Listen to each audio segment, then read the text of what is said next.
কালি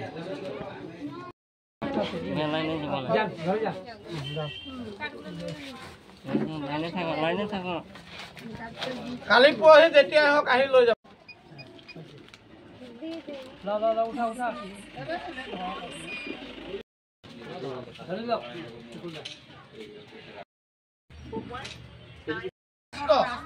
আমাৰ ইয়াৰ এজন জ্যেষ্ঠ ব্যক্তি, বয়সস্থ ব্যক্তি, তেখেতে আমাৰ কণ্ট্ৰোল দোকানৰ তেখেত গ্ৰাহক, সেই হিচাপে তেখেত আহি উপস্থিত হৈছে আৰু তেখেতক পোনপ্ৰথম আমি দিম, তাৰপিছত আপোনালোকে ক্ৰমান্বয়ে নিব, কাৰণ সময় লাগিব, এজনে তিনিবাৰ মাৰিব লাগিব। তেখেতৰ নম্বৰটো মাৰি আমি ফিংগাৰ ল'ম, তাৰপিছতহে তেখেতে পাব।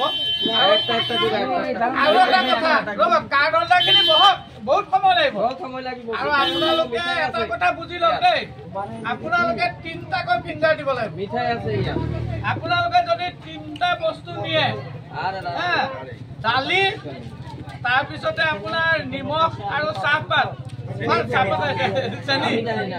এইকেইটা যদি আপোনালোকে নিয়ে, প্ৰতিটোতে কিন্তু ফিংগাৰ দিব লাগিব।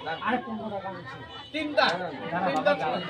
গতিকে এটা কথা কি, আপোনালোক অকণ বহক, ৰাইজ বহকচোন।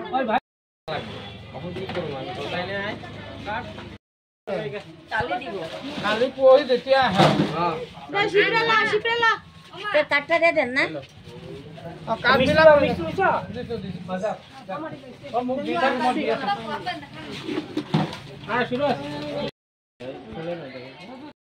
চৰকাৰখনক আজি কৈছো আপোনালোকক, কিন্তু মই ক'ব নোৱাৰো, গতিকে আপোনালোকে বেয়া নাপাব। সেইটো লৈ আপোনালোকৰ আজি আঁচনিৰ মই শুভ উদ্বোধন কৰিব ওলাইছো।